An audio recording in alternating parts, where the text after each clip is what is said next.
Bom, people, aqui quem fala é o Tarcísio e eu juro solenemente não fazer nada de bom nessa última parte do meu gameplay de Harry Potter Broomsticks, acompanhado do emulador de mestre CRGE do grande Zack Best, né? Fica aqui nossa homenagem a esse cara que contribuiu tanto para o mundo do RPG solo, né? Bom, people, chegamos na terceira parte. Então, se você não faz ideia do que está acontecendo, vai lá na lista de vídeos do canal. Nos dois últimos dias, ontem eu postei a parte 1, a parte 2 e agora a parte 3, que é o encerramento. Para quem não sabe, eu crio todo um mundo expandido de Harry Potter. Eu gosto muito, é meu universo ficcional favorito. Eu já participei muito tempo de sites de roleplay, né? Tem um site fantástico, ou pelo menos era fantástico, na época em que eu acompanhava, que chamava Magical Hogwarts, que é um site gigantesco com um monte de coisa de roleplay, e eu durante muito tempo participei lá, e só deixei de participar por falta de tempo, de interagir e tudo mais. E aí eu comecei a fazer isso sozinho. Eu falei, bom, eu não consigo fazer isso lá no Magical Hogwarts, então eu vou tentar fazer isso sozinho. E aí eu criei vários personagens, vários cenários diferentes e tudo mais, onde eu vou expandindo esse mundo de uma forma fanfic. E o meu personagem principal, quem acompanha algumas das minhas histórias, sabe que é o Thorson Pokesmith. E eu faço algumas experimentações, por exemplo, no blog está tendo uma aventura que é um mix de Star Wars com Harry Potter. Então teremos inclusive um duelo entre Darth Vader e o professor Snape em Tatooine. E assim eu vou. Vamos lá então, recapitulando. Os nossos alunos, que é a Jane Pokesmith, pior que eu chamo ele de Andrew aqui, né? Não é o Thorson, é o Andrew. Será que é o Andrew? É o Andrew, né? Não é o Thorson. É o Andrew Pokesmith e a Violet Moonshade, né? O Thorson é da minha outra do gameplay lá do blog. Então, eles estavam atrás de algumas aparições que aconteciam na época do final do ano. Essa aparição apareceu lá em Hogwarts, eles seguiram, foram até a Floresta Proibida. Lá deram um perdido no Hagrid, no canino, encontraram uma árvore de Natal gigantesca no meio de uma clareira. Entraram lá dentro e tinha o que parecia ser uma casa vitoriana, muito bonita, muito antiga. Só que lá dentro estava nada mais, nada menos do que Beatrix Lestrange, o que é um mistério, porque pensava-se que nessa parte da saga a Beatrix ainda estava confinada em Azkaban. Mas não, ela estava lá preparando algum tipo de poção misteriosa.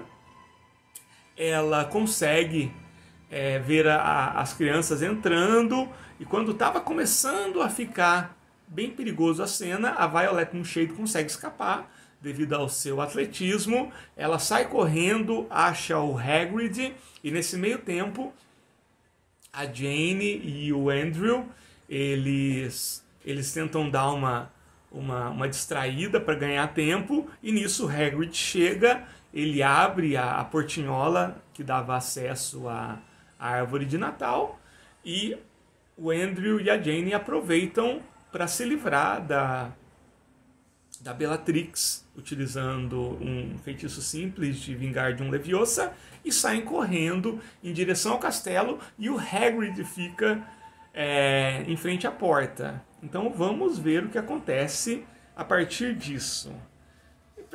Promete ser um gameplay curtinho, mas toda vez que eu faço isso dá 40 minutos, então não vou falar isso. Agora eu estou no Endings. Vamos encerrar aqui essa parte, continuando diretamente do coelho. Então, as crianças elas vão em direção ao castelo, porque o Hagrid pediu para eles chamarem o Dumbledore. Acontece alguma coisa no meio desse caminho, dessa corrida? 31. Não. E o Search Count vai para 2. Eu zero o Search Count, para quem conhece a mecânica do CRG, toda sessão começa com Surge Count 0, eu não mantenho de uma sessão para outra. É difícil para mim manter, porque eu nunca sei quando que vai ser a próxima sessão. Coincidiu de fazer 3 dias seguidos, mas dificilmente eu faço isso, né? Então eu acostumei a zerar, não me atrapalha assim, não acho tão ruim. Então não acontece nada, eles chegam lá, e aí eles vão direto para a sala do diretor. O Dumbledore está lá. 18 menos 2 dá 16. Não, eles perguntam lá se tem alguém e realmente não tem ninguém, eles batem e parece que ele não está lá. Aí nisso está passando um dos professores, eles perguntam se o professor viu o Dumbledore e o professor fala que o Dumbledore precisou sair aquela manhã e só volta no período da tarde. Então quem que eles podem chamar? Quem que é esse professor? É a Minerva? 78. Sim, é a Minerva. Então eles contam para Minerva o que aconteceu. A Minerva, ela decide ir até lá. 47 com mais menos 2, 45. Não, ela não vai até lá. Ela vai atrás de um outro professor, porque ela não pode, por algum motivo, né? Ou talvez ela não ache prudente. Então ela vai chamar um outro professor. Quem que ela chama? Ela vai chamar o Snape. 38. Aí foi para 4, 38 menos 4, 34. Não, não é o Snape. Quem que pode ser? No terceiro ano, o Lupin estava dando aula. Então vamos ver se ela vai chamar o Lupin. 66 menos 6, 60. Sim, ela chama o Lupin. Querido Remus Lupin. Sensacional, por essa eu não estava esperando. Então ela chama o Remus Lupin. Vamos ver. Está próximo de um período de lua cheia? 17. Aí menos 8 dá 9. Não, e na verdade a lua cheia já passou já faz alguns dias. E realmente não tá, ele tá bem, ele não tá abatido por causa das transformações e nem tá já ansioso por causa da transformação futura. E o Lupin, ele escuta atentamente o relato dos alunos. E vamos ver, então, se ele faz associação com a Bellatrix Lestrange. Por que eu vou perguntar? Logicamente ele faria, mas a Bellatrix Lestrange realmente está em Azkaban e, pelo menos nesse ponto da saga, o retorno do Voldemort ainda era incerto, ele estava tentando voltar, então não tinha por que ele pensar nisso tão imediatamente. Então ele associa a Beatrix. 35 menos 10, 25, não, ele não associa. E tá ficando grande, hein? Já tá em 12 o Surge Count. Ele não associa, ele reconhece que pode ser uma bruxa das trevas, ou, no mínimo, um bruxo mal intencionado. Ele se pergunta como é possível que um bruxo desse tenha conseguido acesso ao terreno de Hogwarts, e ele já parte até lá. Nisso, tava lá, né, nesse meio tempo, tava o Hagrid e a Bellatrix. Né, a Bellatrix, ela estava escondida, ela estava com algum plano sinistro, então muito provavelmente ela tentou escapar. Vamos rolar aqui se ela tentou aparatar, sabe-se lá como. Né? 64 menos 12 dá 52. Sim, por pouco. Então, ela aparatou.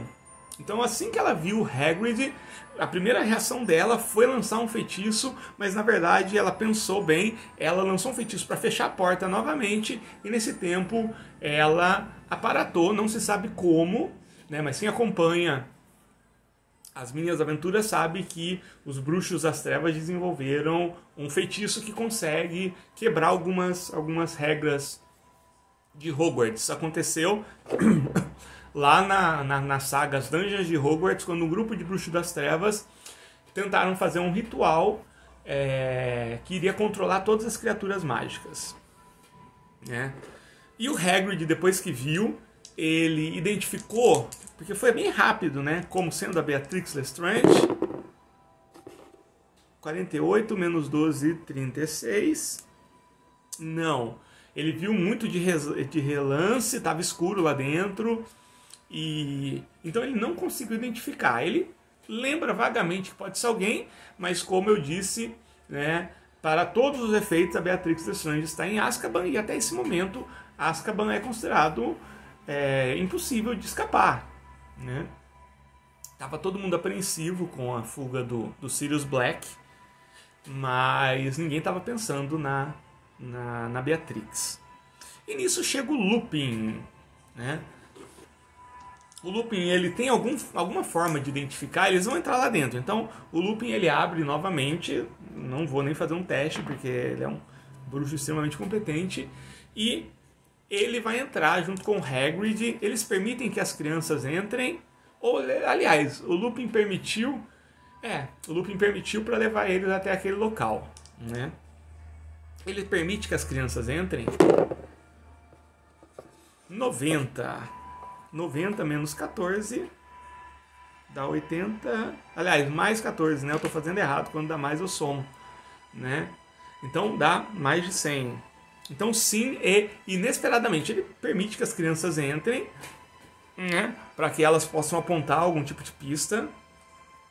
E inesperadamente, vamos rolar aqui na tabela do inesperadamente. Caiu 2. Typing off. Tying off. Vamos rolar aqui, então, vamos ver na tabela do Tying Off. Só um segundo. Então, o Tying Off diz o seguinte. The main thread resolves or substantially moves forward in the scene. Então, o ponto principal, ele se resolve, ou substancialmente, ele se move adiante. Qual que era a trama principal? Acabou virando o lance da Beatrix, Bruxa das Trevas, mas a trama principal era essas aparições. Então, como ela se resolve, eles encontram lá dentro essa aparição, que é um dos espíritos de Natal. É o espírito de Natal passado? Vamos rolar aqui na tabela. Gente, eu acho impressionante como os oráculos vão construindo um negócio que faz sentido, assim. Eu tô jogando RPG solo há 6 anos, né? E nunca paro de me surpreender. Na verdade, quanto mais eu jogo, mais eu me surpreendo como é uma ferramenta simples e funciona muito bem. Eu não sei. Assim, eu fico abismado. Então, é o Fantasma do Natal passado. 64. O Sword Count zerou. Sim, é o Fantasma do Natal passado. Então ele está lá, flutuando, né? Ninguém sabe o que ele estava fazendo. E aí o Lupin, ele reconhece, né? O Lupin é um cara muito inteligente, que com certeza leu Charles Dickens, com certeza deve ter uma versão. Aliás, vamos colocar assim, o Charles Dickens, ele foi um bruxo escritor, né? E que um dia ele perdeu uma mala cheia de livros no mundo trouxa e não conseguiu achar de novo. E um trouxa achou aquilo, achou fantástico e reeditou as obras, tirando toda a parte da magia. E na verdade o Charles Dickens que a gente conhece, na verdade ele é uma versão editada dos livros do Charles Dickens original, que era um bruxo que estudou em Hogwarts. E aí o Lupin reconhece tudo e pergunta, né, o que ele está fazendo lá, se ele sabe quem é. E aí ele revela, ele fala, uma bruxa das trevas muito poderosa, Beatrix Lestrange. E aí o Lupin e o Hagrid ficam assim muito, muito preocupados, né? E o Lupin fala, precisamos avisar o alvo. E nisso o fantasma fala, né, que a Beatrix estava fazendo uma poção e que essa poção precisava de essência de um fantasma, da essência de um fantasma, e que ele foi atraído por algum feitiço para aquele local, né? E ele não sabe por que seria usada essa poção, mas o Lupin imagina que seja uma poção para tentar trazer o Lord Voldemort. E o espírito do Natal passado, ele fala que ele sente que as coisas estão ficando sinistras e que alguma coisa, um mal do passado está prestes a retornar, né? E nisso ele vai embora, ele desaparece, né? Porque o feitiço da Lestrange já para de agir. E ele desaparece. E nisso fica a criançada sem entender nada, o Lupin e o Hagrid extremamente alarmados. E o Lupin chega bem perto deles e fala: crianças, vocês devem prometer que não contarão nada disso para ninguém, a menos que o diretor diga algo diferente. Vocês precisam prometer. Né? E aí ele fica lá olhando para os três, né? Para Violet, para Jane e para o Andrew, que não é o Thorson. É que o Thorson é o terceiro irmão, olha só, né? É uma família de 3 irmãos em Hogwarts. E o Thorson é o mais novo deles. Interessante. E aí eles prometem, logicamente, eles gostam muito do Lupin. E todos voltam para o castelo. E assim termina o nosso gameplay Hogwarts. Um gameplay gostei bastante. Aí pode parecer, Tarcísio, mas saiu um pouco da cronologia da parte oficial? Não necessariamente, né? Quem garante que a Bellatrix não tinha meios de sair de Azkaban, ou que talvez a prisão dela em Azkaban tenha sido premeditada por algum motivo, né? Bruxos das Trevas, eles agem de forma que é difícil de entender. Se fosse fácil de entender, seria muito mais fácil de enfrentar. Né? Ou talvez não fosse a Bellatrix Lestrange, talvez fosse alguém que tivesse utilizado a poção polissuco e tivesse passando por ela para confundir. Talvez seja uma pessoa tida como leal, né, pelo mundo bruxo e que está usando alguns artifícios para tentar trazer o Lord Voldemort. Então tem várias opções, tem várias explicações que vai ficar no ar, mas de forma alguma essa aventura fere a cronologia oficial, apenas acrescenta algumas camadas. E é interessante, gente, como isso passa a ser a nossa cabeça, pelo menos a minha, assim. Por exemplo,